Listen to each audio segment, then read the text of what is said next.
Hola a todos, y bienvenidos de nuevo a mi canal. Mi nombre es Laura, y hoy tengo una historia que compartir con ustedes, una de esas que te hacen cuestionar hasta dónde puede llegar el descaro de algunas personas, incluso dentro de tu propia familia. Tengo 32 años, y durante mucho tiempo creí que la sangre era más espesa que el agua, que la familia siempre estaría ahí para apoyarte. Vaya si me equivoqué con algunas personas. Lo que les voy a contar es la historia de cómo mi cuñada, Carla, no solo intentó adueñarse de mi refugio más preciado, mi cabaña junto al lago, sino que llegó al extremo de cambiar las cerraduras y empezar a mudarse sin mi permiso mientras yo no estaba. Sí, han oído bien. Poco sabía ella la tormenta que estaba a punto de desatar. Antes de sumergirnos en el meollo de este drama familiar, que les aseguro tiene un clímax que los dejará boquiabiertos, quiero pedirles algo. Déjenme saber en los comentarios desde dónde me están viendo hoy. Me encanta conectar con ustedes y saber hasta dónde llegan mis historias. Y si alguna vez han tenido que lidiar con familiares que sienten que tienen derecho sobre sus cosas, que cruzan todos los límites imaginables, o que simplemente no aceptan un no por respuesta, por favor, compartan un poco de su experiencia si se sienten cómodos. A veces, saber que no estamos solos en estas batallas es un gran consuelo. Denle al botón de me gusta, si creen firmemente en la importancia de defender lo que es suyo, de proteger su paz y sus espacios sagrados. Y, por supuesto, suscríbanse a mi canal y activen la campanita para no perderse ninguna de mis futuras historias, porque créanme, la vida me ha dado material de sobra.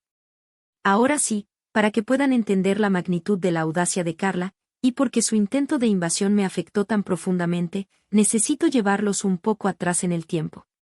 Necesitan conocer un poco sobre mí, sobre mi esposo Miguel, sobre la propia Carla, y, lo más importante, sobre lo que esa cabaña significaba para mí.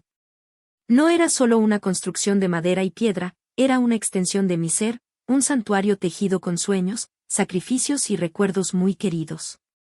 Crecí en una familia modesta pero trabajadora. Mis padres me inculcaron el valor del esfuerzo y la independencia desde muy joven. Nada se me regaló. Cada logro, grande o pequeño, fue fruto de mi dedicación. Estudié con becas y trabajos a tiempo parcial, y cuando finalmente conseguí un buen empleo como diseñadora gráfica, me prometí a mí misma que algún día tendría un lugar propio, un escape del bullicio de la ciudad, un rincón donde pudiera recargar energías y simplemente ser yo misma. La idea de una cabaña junto a un lago se convirtió en mi obsesión secreta, el motor que me impulsaba a ahorrar cada céntimo posible. Conocí a Miguel en la universidad. Es un hombre bueno, de corazón noble, aunque a veces, como descubriría más tarde, un poco ingenuo o demasiado dispuesto a evitar conflictos, especialmente con su familia. Su familia, los Valdivia, eran diferentes a la mía. Tenían una posición económica más holgada, y Carla, su hermana menor, siempre había sido la princesa de la casa. Todo se le consentía, todo se le facilitaba. Mientras Miguel había optado por forjar su propio camino, trabajando duro como ingeniero, Carla parecía flotar por la vida esperando que las cosas le cayeran del cielo, o que otros se las proveyeran. Cuando Miguel y yo nos casamos, entré a formar parte de la familia Valdivia. Mis suegros, el señor Arturo y la señora Elena, eran personas educadas, aunque siempre percibí una sutil condescendencia en su trato hacia mí, como si mi origen más humilde me hiciera menos. Carla, desde el principio, me vio más como una competencia o una intrusa que como una cuñada. Sus comentarios eran a menudo veladas pullas, sus sonrisas demasiado forzadas. Intenté llevar la fiesta en paz, por Miguel, pero siempre sentí una barrera invisible entre nosotras. Ella era experta en conseguir lo que quería a través de la manipulación emocional o simplemente la persistencia hasta agotar a los demás. Después de casi 5 años de ahorrar religiosamente, de privarme de muchas cosas, finalmente encontré la cabaña de mis sueños. Estaba a unas 3 horas de la ciudad, enclavada en una pequeña colina con vistas a un lago sereno, rodeada de pinos altos y majestuosos. Era rústica, necesitaba trabajo, pero tenía un potencial increíble y, lo más importante, un alma. El dueño anterior era un anciano carpintero que la había construido con sus propias manos. Cada viga, cada tablón, parecía susurrar historias. La compré con mis ahorros, solo míos. Miguel me apoyó emocionalmente, pero financieramente fue mi logro, mi pequeño imperio. Durante los siguientes 2 años, dediqué casi todos mis fines de semana y vacaciones a restaurar esa cabaña. Aprendí de carpintería, de fontanería básica, pinté, decoré, planté un pequeño jardín. Miguel me ayudaba cuando podía, pero yo era la fuerza motriz. Esa cabaña se convirtió en mi proyecto personal, mi terapia, mi orgullo. Era donde iba a desconectar del estrés del trabajo, a leer durante horas junto a la chimenea en invierno, a nadar en el lago en verano, a observar las estrellas en noches despejadas. Era mi santuario, el lugar donde me sentía más conectada conmigo misma y con la naturaleza. No era un hotel, ni una casa de huéspedes para uso y disfrute de cualquiera. Era mía, y muy privada. Carla había visitado la cabaña una sola vez, poco después de que la comprara, cuando todavía estaba en pleno proceso de renovación. Recuerdo su comentario con claridad: es rústica. Lo dijo con ese tonito suyo que podía significar cualquier cosa, pero que yo interpreté como un educado desdén. Nunca mostró interés en ayudar, ni en volver una vez que estuvo terminada y hermosa. Para ella, si no era lujoso y no podía presumir de ello en sus redes sociales, simplemente no existía. O eso creía yo. El catalizador de este conflicto llegó una tarde de martes. Estaba en mi estudio, concentrada en un proyecto importante, cuando sonó mi teléfono. Era Carla. Ya me extrañó, porque raramente me llamaba directamente, usualmente triangulaba sus comunicaciones a través de Miguel o su madre. Su voz sonaba falsamente dulce, casi melosa, lo cual encendió mis alarmas internas inmediatamente. Laurita, querida, ¿cómo estás?, arrulló. Bien, Carla, ocupada. ¿Qué necesitas?, respondí, directa pero cortés. No tenía tiempo para sus rodeos. Ay, es que tengo un pequeño problemita, comenzó, y pude casi visualizarla haciendo un puchero. Mi contrato de alquiler termina a fin de mes, y el nuevo apartamento al que me iba a mudar tuvo un imprevisto. Una tubería rota, un desastre. No estará listo hasta dentro de 2 o 3 meses, imagínate. Sentí una opresión en el pecho. Sabía a dónde iba esto. Siempre había una excusa, un drama, una razón por la cual Carla necesitaba algo de alguien. Vaya, qué lástima, Carla, dije, intentando sonar empática pero manteniendo mi guardia alta. ¿Y qué has pensado hacer? ¿Has mirado alquileres temporales o algún apartahotel? Hubo una pausa, y luego soltó la bomba, como si fuera la idea más natural del mundo. Bueno, estaba pensando.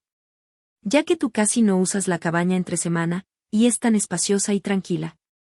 Sería el lugar perfecto para mí mientras espero. Así no molesto a nadie y tengo mi privacidad.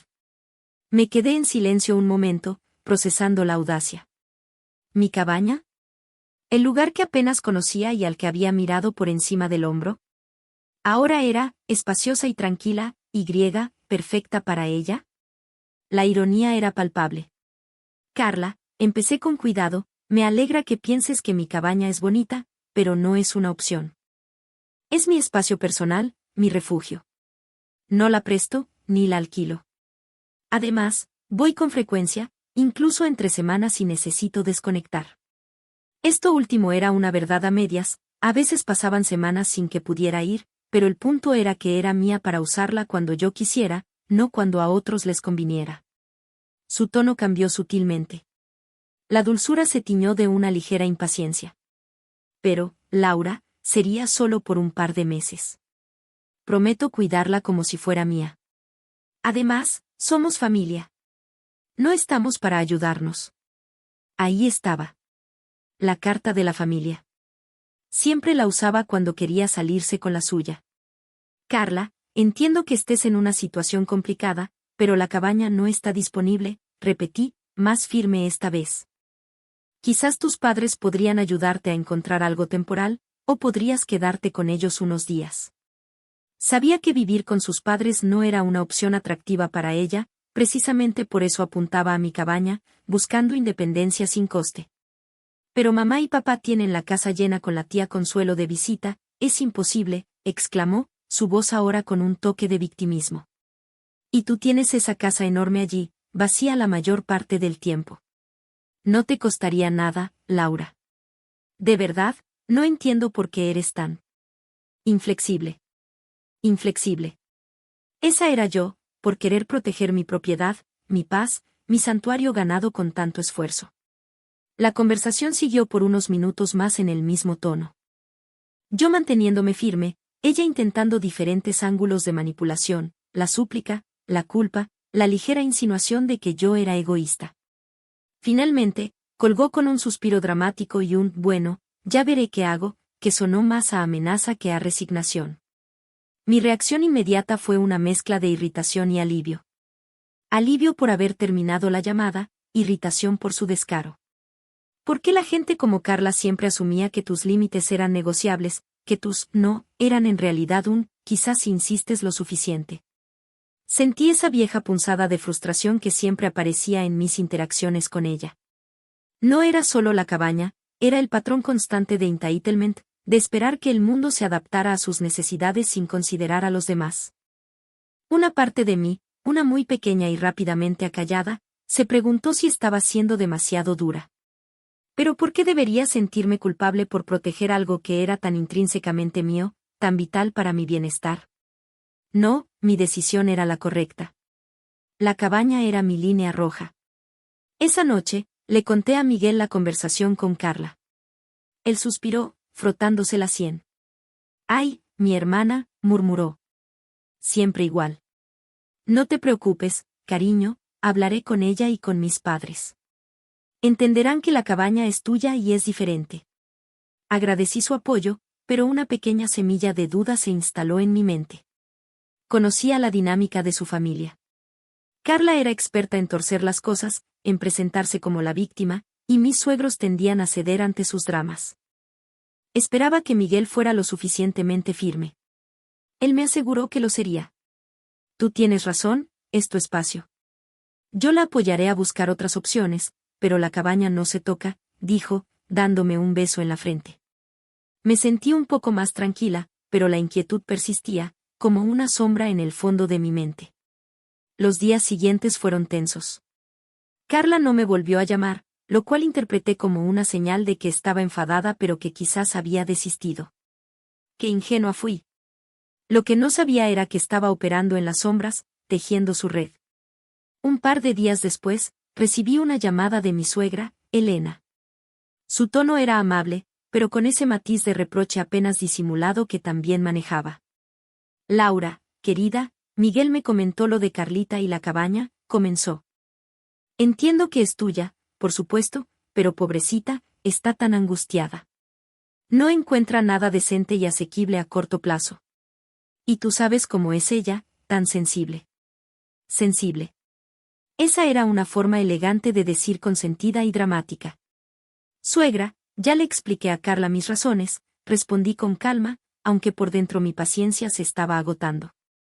«La cabaña es mi lugar de retiro, no está equipada ni pensada para que alguien viva allí permanentemente, ni siquiera por unos meses. Además, la uso con frecuencia. Pero, hijita, ¿no podrías hacer una excepción? Solo por esta vez. Es familia. Miguel está preocupado por ella, y Arturo y yo también. Sería un gran alivio para todos saber que está en un lugar seguro y tranquilo mientras resuelve lo de su apartamento». La presión aumentaba, sutil pero constante. Intentaban hacerme sentir culpable, egoísta, la mala de la película. «Elena, lo siento mucho, de verdad, pero mi respuesta sigue siendo no», dije, mi voz firme pero sin perder el respeto. «Carla tiene otras opciones. Puede quedarse con ustedes temporalmente, o buscar un alquiler compartido, o incluso un hostal decente. Hay soluciones si uno está dispuesto a adaptarse. Mi cabaña no es una de ellas». Hubo un silencio tenso al otro lado de la línea.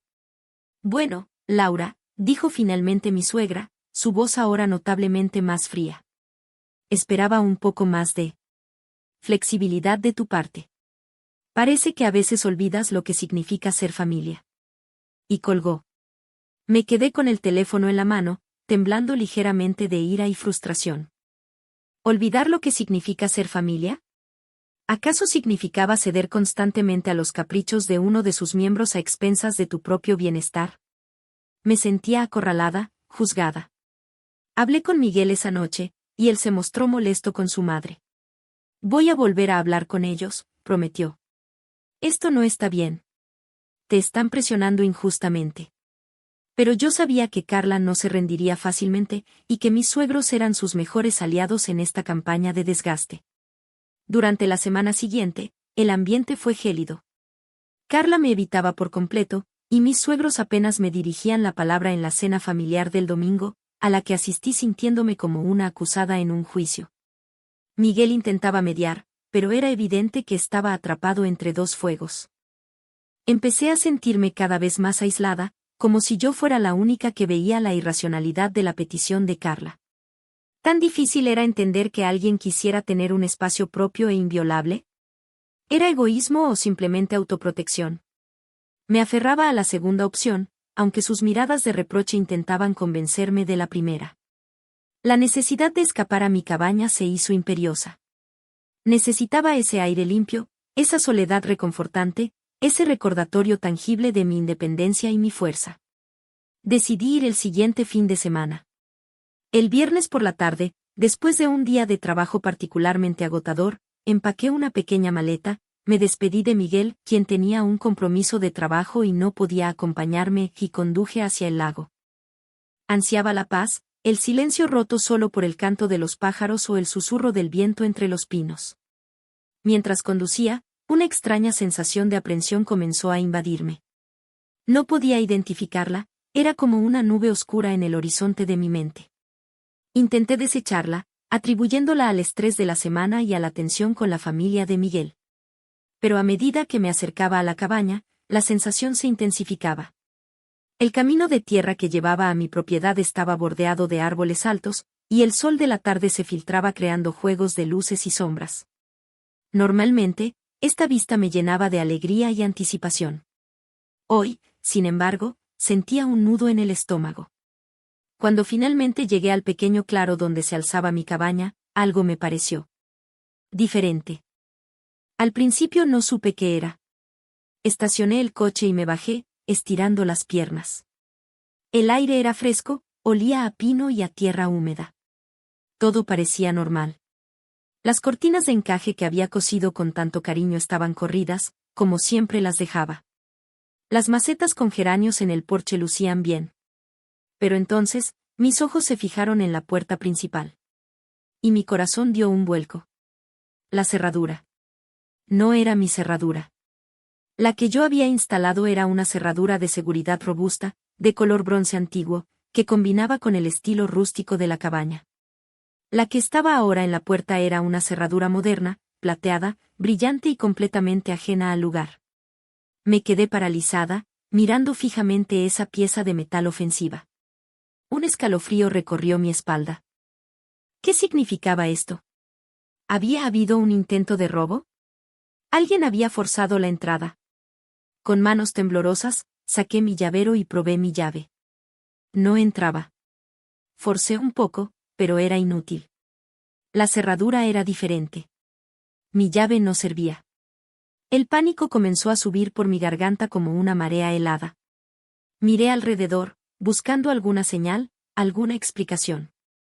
Entonces, vi algo más. Junto a la puerta, apoyadas contra la pared, había dos cajas de cartón de mudanza, de esas que se usan para transportar ropa y objetos personales. Estaban cerradas con cinta adhesiva, pero una de ellas tenía una etiqueta escrita a mano. Me acerqué, con el corazón latiéndome desbocado. La etiqueta decía, en la caligrafía redondeada e inconfundible de Carla, ropa de verano. Sentí que el suelo desaparecía bajo mis pies. No podía ser. Simplemente no podía ser. ¿Carla? ¿Había llegado tan lejos? ¿Cambiar la cerradura de mi cabaña? ¿Empezar a mudarse sin mi permiso, después de que le había dicho explícitamente que no? La audacia, la desfachatez, la absoluta falta de respeto. Era abrumadora. La ira comenzó a burbujear dentro de mí, una furia fría y clara que desplazó al pánico inicial. Saqué mi teléfono y marqué el número de Carla. Sonó varias veces antes de que contestara, su voz con ese tono falsamente despreocupado que tanto me crispaba los nervios. Sí, dijo, como si no supiera quién la llamaba. Carla, soy Laura, dije, mi voz sonando extrañamente calmada, aunque por dentro era un volcán a punto de erupcionar. ¿Puedes explicarme por qué hay una cerradura nueva en la puerta de mi cabaña y cajas con tu nombre en mi porche? Hubo un silencio. Pude oír su respiración al otro lado. Luego, soltó una risita nerviosa. Ah, eso. Laurita, no te preocupes. Es que... Bueno, como dijiste que no, pero sé que en el fondo no te importaría, y como realmente necesitaba un sitio. Pues un amigo cerrajero me hizo el favor. Pensé en darte una sorpresa y tenerlo todo listo para cuando necesitaras venir. Te dejaría una copia de la llave, por supuesto. Su descaro me dejó sin aliento. ¿Una sorpresa? ¿Un favor? Había invadido mi propiedad. Había cambiado las cerraduras como si fuera suya. Carla, dije, y esta vez mi voz tembló de pura rabia. No estás entendiendo la gravedad de lo que has hecho. Estás en mi propiedad sin mi permiso. Has alterado mi casa. Eso es ilegal, lo sabías. Ay, Laura, no seas tan dramática, respondió ella, su tono volviéndose petulante. Solo me estoy instalando. De todas formas, ya estoy aquí. Bueno, casi. Llego mañana con el resto de mis cosas. Pensé que te alegrarías de que alguien le diera uso a este sitio tan solitario. Solitario. Mi santuario, mi refugio, ahora era un sitio solitario que ella le estaba haciendo el favor de ocupar. La rabia se convirtió en una determinación gélida. Escúchame bien, Carla, dije, mi voz cortante como el hielo. No vas a mudarte a ninguna parte. Quiero esas cajas fuera de mi porche y la cerradura original de vuelta en su sitio para cuando yo llegue mañana por la mañana. Y si una sola de tus pertenencias está dentro de mi cabaña, o si tú estás allí, llamaré a la policía y te denunciaré por allanamiento de morada y daños a la propiedad. ¿Me has entendido bien? Hubo otro silencio, esta vez más largo. Pude oír un atisbo de miedo en su voz cuando finalmente habló. Laura, no tienes que ponerte así. Yo solo. He sido muy clara, Carla, la interrumpí. Tienes hasta mañana por la mañana. O esto se va a poner muy feo para ti. Y colgué. Me temblaban las manos. Miré la cabaña, mi cabaña, ahora profanada por su arrogancia. Me senté en los escalones del porche, junto a sus malditas cajas, y las lágrimas de frustración e ira comenzaron a rodar por mis mejillas. No podía creer que hubiera llegado a esto. Pero una cosa sabía con certeza, no iba a permitirlo. Esta era mi batalla, y la iba a ganar. Inmediatamente llamé a Miguel. Le conté todo, mi voz quebrándose por momentos. Al principio, se quedó en silencio, procesando la información. Podía oír su respiración agitada al otro lado de la línea. No, no puede ser, dijo finalmente, su tono una mezcla de incredulidad y horror. Laura, lo siento muchísimo. No tenía idea de que llegaría tan lejos. Te juro que no sabía nada de esto. Lo sé, Miguel, sé que tú no tienes la culpa, respondí, aunque una parte de mí se sentía decepcionada de que su familia pudiera ser tan tóxica. Pero esto es inaceptable. He hablado con ella, le he dado un ultimátum. Mañana por la mañana voy a volver, y más le vale que todo esté como lo dejé, o habrá consecuencias serias. Voy contigo, dijo Miguel sin dudarlo. Saldré de aquí en cuanto termine esta reunión, aunque sea tarde. Estaré allí mañana temprano. Esto no se va a quedar así. Mi hermana ha cruzado una línea intolerable. Su apoyo incondicional fue un bálsamo para mi alma herida. Saber que no estaría sola en la confrontación me dio fuerzas. Colgamos, y pasé la noche en un pequeño motel del pueblo cercano. Apenas dormí, mi mente repasando una y otra vez los escenarios posibles para el día siguiente. Me sentía traicionada, furiosa, pero también extrañamente empoderada. Carla había subestimado mi determinación, mi amor por ese lugar y, sobre todo, mi capacidad para defenderme. A la mañana siguiente, Miguel llegó al motel antes del amanecer. Su rostro estaba sombrío, sus ojos reflejaban una mezcla de enojo y vergüenza por el comportamiento de su hermana. No hablamos mucho durante el corto trayecto hasta la cabaña. El aire en el coche estaba cargado de tensión. Cuando llegamos, mi corazón latía con fuerza. Las cajas de Carla seguían en el porche. La cerradura plateada y ofensiva seguía en la puerta. Nada había cambiado. Era evidente que Carla no me había tomado en serio, o que creía que podía salirse con la suya una vez más.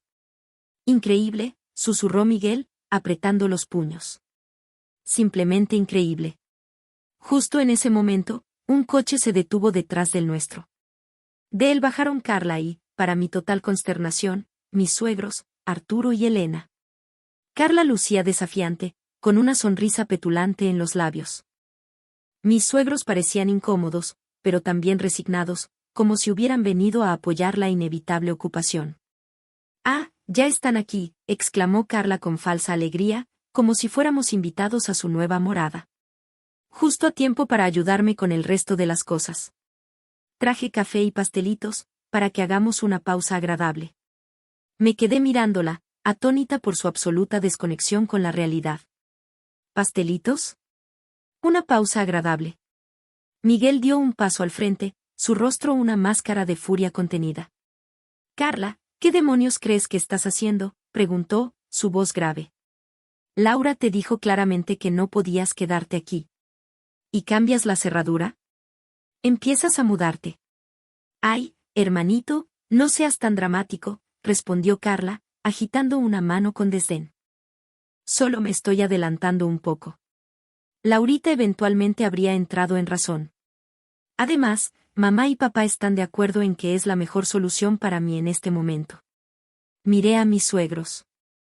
Elena evitaba mi mirada, mientras Arturo carraspeaba y miraba al suelo. «Elena, Arturo», dije, mi voz sonando más fuerte y firme de lo que me sentía por dentro. «¿Ustedes aprueban esto? ¿Aprueban que su hija invada mi propiedad, cambie mis cerraduras y se mude en contra de mi voluntad expresa?» Elena suspiró profundamente. «Laura, querida, entendemos que estés molesta», comenzó con su tono condescendiente. «Pero Carla realmente no tiene a dónde ir. Solo será por un tiempito, hasta que su apartamento esté listo. Trata de ser un poco más comprensiva. Somos familia, después de todo». La rabia que había estado conteniendo finalmente explotó. «¿Comprensiva?», exclamé, mi voz resonando en el aire matutino. He sido más que comprensiva durante años con las excentricidades y el egoísmo de Carla. Pero esto es un delito. Esto es allanamiento de morada. Y ustedes lo están condonando». Carla dio un respingo ante mi arrebato, su sonrisa petulante vaciló por un instante. Mis suegros me miraron con sorpresa, raramente levantaba la voz. «Laura, por favor, cálmate», dijo Arturo, intentando sonar autoritario. «No hay necesidad de alterarse. Resolveremos esto como personas civilizadas». «Personas civilizadas», repliqué, una risa amarga escapándose de mis labios. «¿Les parece civilizado lo que ha hecho su hija? ¿Les parecería civilizado si yo fuera a su casa, cambiara sus cerraduras y empezara a mudarme porque no tengo a dónde ir?» El silencio que siguió fue denso. Pude ver una sombra de duda en los ojos de mi suegro, pero Elena se mantuvo impávida, con una expresión de mártir ofendida. «No es lo mismo, Laura», dijo Elena. «Nosotros tenemos espacio de sobra, y Carla es nuestra hija». «Y esta es mi cabaña», respondí, enfatizando cada palabra. «Mía. Comprada con mi dinero, renovada con mis manos. Y Carla no es mi hija, es mi cuñada, una cuñada que ha abusado de mi paciencia y ha violado mi propiedad privada». Di un paso hacia Carla, quien retrocedió instintivamente. «Tienes exactamente una hora, Carla», dije, mi voz ahora peligrosamente baja y controlada. «Una hora para sacar tus cosas de mi porche, llamar a tu amigo el cerrajero para que restituya mi cerradura original, y largarte de mi propiedad. Si en una hora sigues aquí, o si falta algo de la cabaña, o si mi cerradura no está en su sitio, llamaré a la policía. Y créeme, tengo fotos de la cerradura original, tengo el recibo de compra, y tengo a Miguel como testigo de tu negativa a irte. No estoy bromeando». Carla me miró con una mezcla de incredulidad y miedo. Sus ojos buscaron a sus padres en busca de apoyo. «Mamá, Papá, ¿van a dejar que me hable así?, gimoteó, su actitud desafiante desmoronándose. Miguel intervino, su voz resonando con autoridad. Carla, Laura tiene toda la razón. Lo que has hecho es inaceptable y vergonzoso. Mamá, papá, no puedo creer que la estén apoyando en esto. Esta es la cabaña de Laura. Su decisión es final. Y si no haces lo que te ha dicho, yo mismo apoyaré su denuncia a la policía. Mis suegros se quedaron boquiabiertos ante la firmeza de Miguel. Siempre había sido el hijo dócil, el que evitaba las confrontaciones. Verlo tan decidido y apoyándome sin fisuras pareció sacudirlos. Elena abrió la boca para protestar, pero Arturo le puso una mano en el brazo. Elena, creo que Laura y Miguel tienen razón, dijo en voz baja, su rostro pálido. Carla, esto ha ido demasiado lejos. Tienes que arreglarlo. Carla miró a su padre como si la hubiera traicionado. Las lágrimas comenzaron a brotar de sus ojos, lágrimas de frustración y rabia al ver que su plan se venía abajo. Pero no tengo a dónde ir, sollozó. No es justo. Ella ni siquiera la usa tanto. Eso no es asunto tuyo, Carla, dije fríamente. Es mi propiedad, y yo decido cuándo y cómo la uso. Tu falta de planificación no es mi emergencia. Ahora, empieza a mover tus cosas. El reloj está corriendo. Me crucé de brazos, plantándome frente a la puerta, una centinela de mi propio fuerte. Miguel se puso a mi lado, un muro de apoyo silencioso pero imponente. Carla nos miró con odio, luego a sus padres, quienes ahora parecían profundamente incómodos y avergonzados. Arturo suspiró.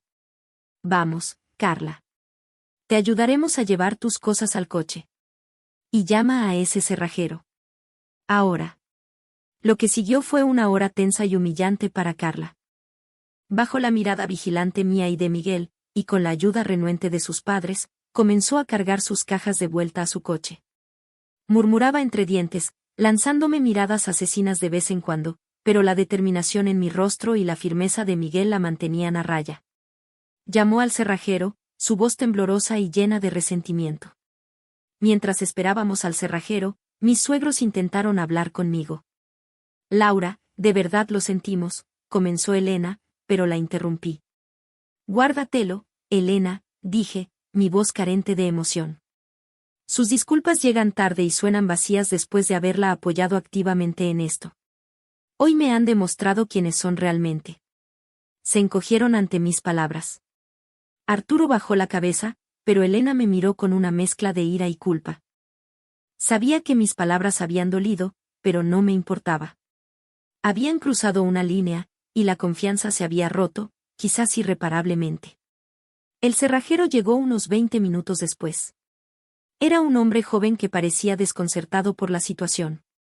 Le expliqué brevemente lo que había pasado, omitiendo los detalles familiares más escabrosos y centrándome en que la cerradura se había cambiado sin mi consentimiento y necesitaba que se reinstalara la original, que afortunadamente yo guardaba en una caja de herramientas dentro de la cabaña, a la que tuve que acceder por una ventana trasera que a veces dejaba mal cerrada, algo que Carla obviamente no sabía. El cerrajero, profesional, se puso a trabajar. Mientras lo hacía, Carla terminó de cargar sus últimas pertenencias en su coche, que ahora rebosaba de bolsas y cajas. Cuando el cerrajero terminó y mi vieja y querida cerradura de bronce estuvo de nuevo en su sitio, sentí una oleada de alivio tan intensa que casi me dobló por la mitad. Le pagué al cerrajero, quien se marchó rápidamente, claramente deseando escapar de la atmósfera tóxica. Carla se acercó a mí, sus ojos rojos e hinchados por el llanto y la rabia. Espero que estés contenta, Laura, escupió con veneno. Has demostrado lo egoísta y cruel que puedes ser. No te preocupes, no volveré a pedirte nada nunca más. Y espero que disfrutes tu estúpida cabaña sola. Oh, lo haré, Carla. Lo haré, respondí con calma, una pequeña sonrisa formándose en mis labios. Y tienes razón en una cosa, no vuelvas a pedirme nada. Porque la respuesta siempre será no. Dio media vuelta y se metió en su coche, dando un portazo. Mis suegros se acercaron, visiblemente afectados. Laura, comenzó Arturo, su voz teñida de arrepentimiento. Nosotros. No supimos manejar esto. Lo sentimos de verdad. Por favor, perdona a Carla. Y a nosotros. Los miré. Vi su vergüenza, su incomodidad. Pero también recordé su complicidad inicial, su presión, sus palabras hirientes. Aprecio sus disculpas, Arturo, Elena, dije. Pero el daño está hecho. Necesitaré tiempo. Mucho tiempo. Asintieron en silencio, luego se dirigieron a su propio coche. Vi cómo el vehículo de Carla se alejaba por el camino de tierra, seguido por el de sus padres.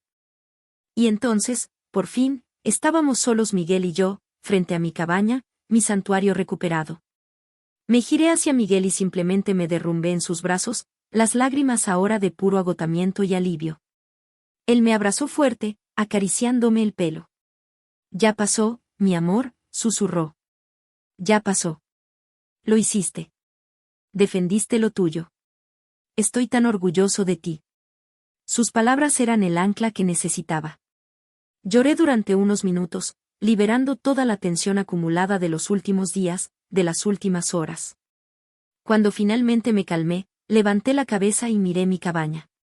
La luz del sol de la mañana incidía sobre ella, haciéndola parecer aún más hermosa, más preciosa.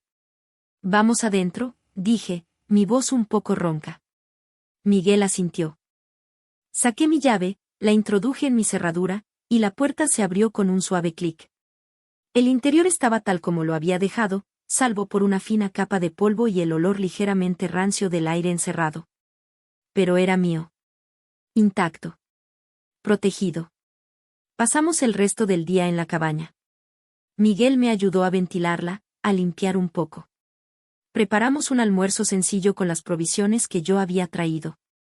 Comimos en el porche, mirando el lago, en un silencio mayormente confortable. Había una nueva dinámica entre nosotros, una comprensión más profunda. Él había visto una faceta de su familia que quizás había ignorado o minimizado antes, y yo había visto la fuerza de su lealtad hacia mí. Nuestro matrimonio se había fortalecido en medio de esa fea tormenta familiar. El aire olía a victoria, sí, pero como bien pensé la noche anterior, también a cenizas de puentes quemados. Sabía que la relación con mis suegros y, especialmente, con Carla, nunca volvería a ser la misma. Y una parte de mí se entristecía por ello.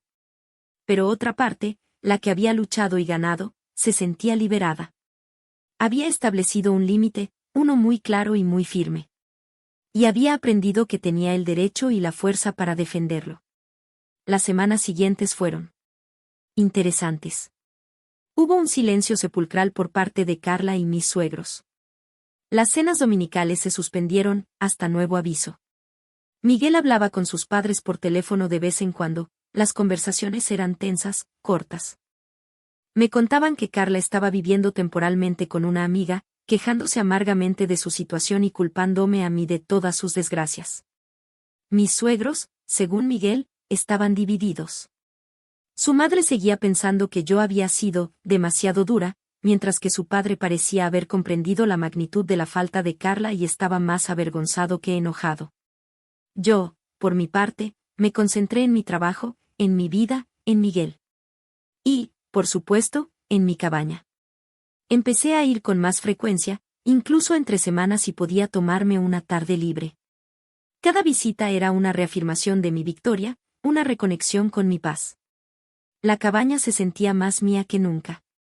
Era como si, al defenderla tan ferozmente, mi vínculo con ella se hubiera hecho irrompible. El silencio de ellos, de mi familia política, era ruidoso al principio, una ausencia palpable en nuestras vidas.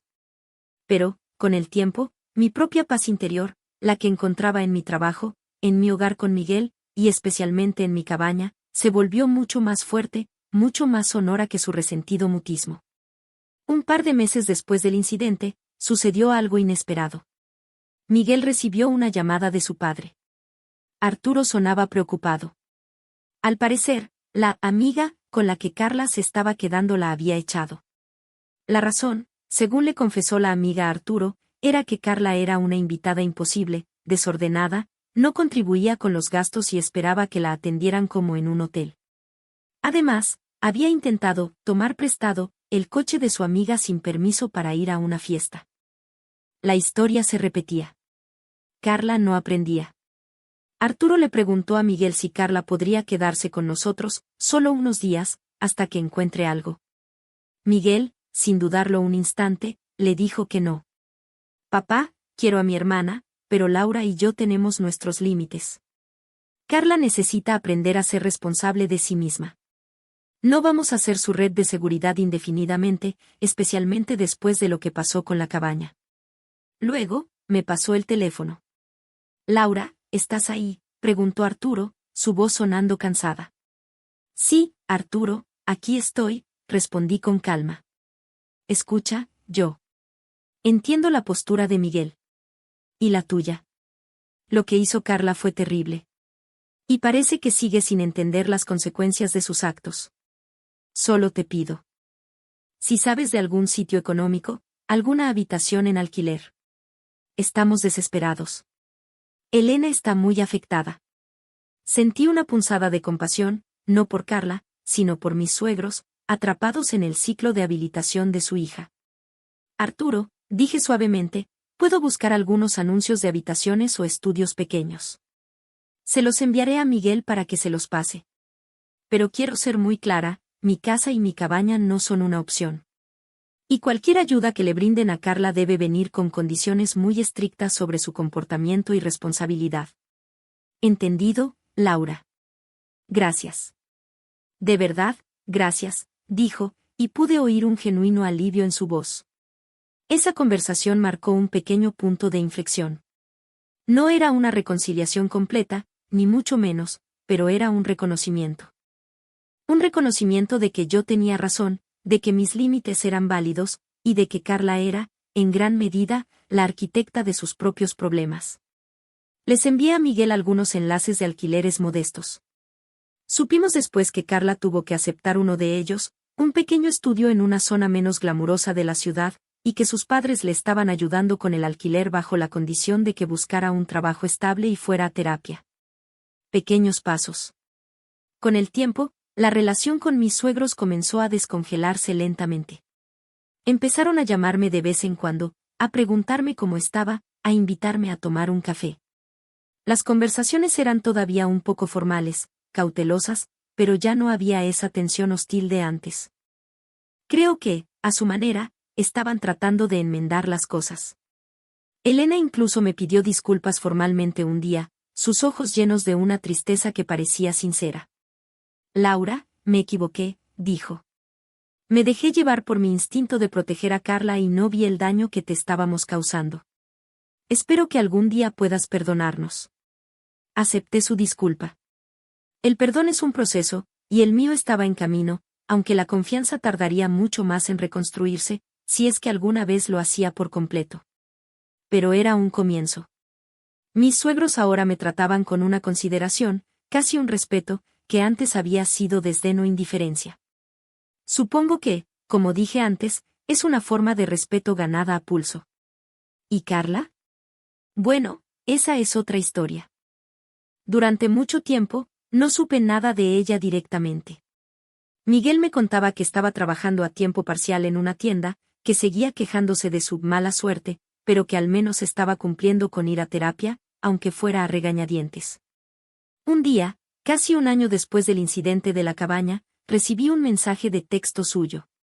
Era corto y directo: Laura, ¿podemos hablar? Dudé mucho antes de responder. Una parte de mí quería ignorarla por completo.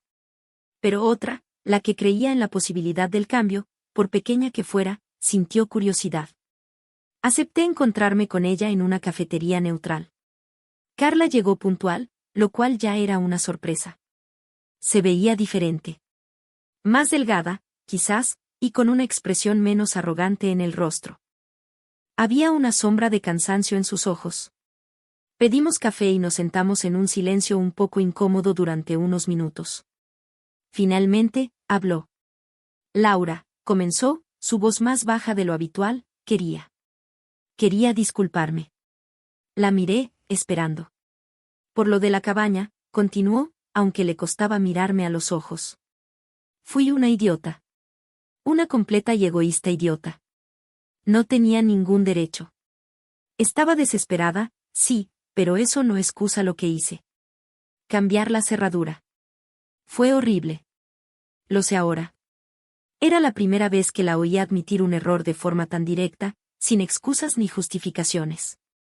Me comporté como una niña malcriada, añadió, y una lágrima solitaria rodó por su mejilla. Siempre he conseguido lo que quería, y cuando tú me dijiste que no, simplemente no lo acepté. Lo siento. Siento haberte faltado al respeto, haber invadido tu espacio, haberte causado tanto estrés a ti y a Miguel. Su disculpa parecía sincera. Había una vulnerabilidad en ella que nunca antes había visto. Gracias por decir eso, Carla, respondí con calma. Aprecio tu disculpa. Fue una situación muy difícil para todos. Hablamos un poco más. Me contó, sin victimismos esta vez, sobre sus dificultades, sobre lo duro que era vivir sola y mantenerse por sí misma por primera vez en su vida. Me dijo que la terapia le estaba ayudando a entender muchos de sus patrones de comportamiento. No nos convertimos en mejores amigas en esa cafetería, ni mucho menos. Pero algo se rompió, esa barrera de hostilidad y resentimiento. Fue, como ella misma dijo después, un comienzo. Hoy, varios años después de aquel fatídico fin de semana, mi vida es muy diferente. Mi relación con Miguel es más sólida que una roca, aprendimos que juntos somos un equipo invencible, capaces de enfrentar cualquier adversidad, incluso si proviene de su propia familia. Él aprendió a establecer límites firmes con ellos, y ellos aprendieron a respetarlos. La cabaña sigue siendo mi santuario, mi refugio sagrado. Cada vez que voy, siento una profunda gratitud y un orgullo inmenso, no solo por la belleza del lugar, sino por lo que representa, mi fuerza, mi resiliencia, mi capacidad para defender lo que es mío y lo que es justo. La relación con mis suegros es cordial, respetuosa. Hay un entendimiento tácito de las líneas que no se deben cruzar. Ya no intentan imponerme sus opiniones ni manipularme con el chantaje emocional de la familia. Han aprendido, a la mala, que yo también tengo voz y voto, y que mi no significa no. A veces, incluso siento un atisbo de afecto genuino por parte de ellos, especialmente de Arturo, quien parece haber desarrollado un respeto tardío pero real por mi carácter. Carla. Bueno, Carla sigue siendo Carla en muchos aspectos, pero ha habido progresos. Consiguió un trabajo más estable, sigue viviendo en su pequeño estudio y, aunque todavía tiene sus momentos de drama, parece estar aprendiendo lentamente el valor de la independencia y la responsabilidad. Nuestra relación es distante pero pacífica.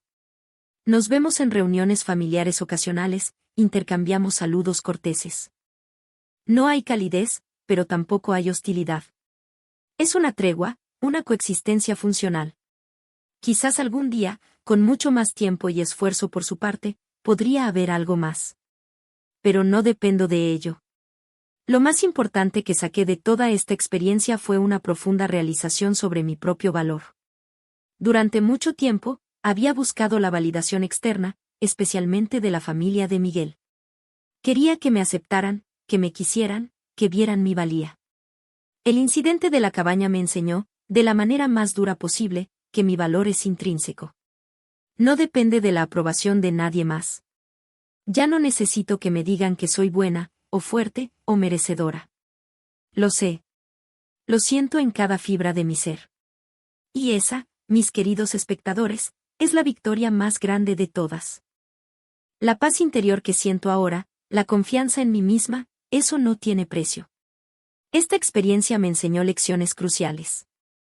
La primera, y quizás la más importante, es que establecer límites no te convierte en una mala persona, ni en egoísta, ni en cruel. Te convierte en una persona que se respeta a sí misma, que valora su bienestar y que exige ser tratada con consideración. Los límites son saludables, son necesarios, y tienes todo el derecho del mundo a defenderlos ferozmente, incluso si eso significa enfrentarte a tu propia familia. A veces, las personas que se supone que deben amarte y apoyarte son las que más necesitas mantener a una distancia prudencial por tu propia salud mental y emocional. Aprendí también que el concepto de familia es complejo. No siempre es el refugio seguro e incondicional que nos pintan en las películas. A veces, la familia puede ser fuente de dolor, de conflicto, de toxicidad. Y en esos casos, tienes el derecho de protegerte, de alejarte si es necesario. Y, muy importante, aprendí que la familia que eliges, tus amigos, tu pareja, aquellas personas que te aman y te respetan incondicionalmente, puede ser mucho más fuerte y nutritiva que la familia en la que simplemente naciste. Miguel fue mi roca en todo esto, y nuestra unión se fortaleció de maneras que nunca imaginé. Finalmente, comprendí que tu paz es invaluable. Tu espacio sagrado, ya sea una cabaña junto al lago, un rincón en tu apartamento, o simplemente tu tiempo a solas, merece ser protegido. Nadie tiene derecho a invadirlo, a perturbarlo, a arrebatártelo. Lucha por tu paz, cultívala, defiéndela. Porque al final del día, es uno de los tesoros más grandes que poseemos. Y ahora, me encantaría escuchar de ustedes. ¿Alguna vez han tenido que tomar una postura tan drástica con un familiar o con alguien cercano para proteger sus límites o su propiedad? ¿Cómo lo manejaron? ¿Qué aprendieron de esa experiencia? Compartan sus historias en los comentarios de abajo. Sé que hay muchas personas pasando por situaciones similares, y leer las experiencias de otros puede ser increíblemente útil y reconfortante. Apoyémonos mutuamente en esta comunidad que estamos creando. Si esta historia resonó con ustedes de alguna manera, si se sintieron identificados o si simplemente disfrutaron escuchándola, por favor, no olviden darle al botón de me gusta. Realmente ayuda a que el vídeo llegue a más personas que podrían necesitar escuchar este mensaje. Y si aún no lo han hecho, los invito a suscribirse a mi canal y a activar la campanita de notificaciones para que no se pierdan ninguna de mis próximas historias y reflexiones. Prometo seguir compartiendo mis experiencias con honestidad y corazón. Y, por supuesto, si conocen a alguien que esté pasando por una situación similar, alguien que esté luchando por establecer límites o que se sienta invadido por las demandas de otros, no duden en compartir este video con ellos. A veces, una historia puede ser el empujoncito que alguien necesita para encontrar su propia fuerza y decir, basta ya. Recuerden siempre, son mucho más fuertes de lo que creen. Merecen respeto, merecen que sus límites sean honrados, y merecen vivir en paz. Nunca, nunca dejen que nadie apague su luz, ni invada su santuario, ni les haga dudar de su propio valor. Ustedes son los guardianes de su propia vida y de su propia felicidad. Muchísimas gracias por acompañarme hoy, por escuchar mi historia con tanta atención y por ser parte de esta increíble comunidad. Significa el mundo para mí tener este espacio para compartir y conectar con todos ustedes. Les envío un abrazo enorme desde donde quiera que estén. Cuídense mucho, y nos vemos en el próximo vídeo. Hasta la próxima.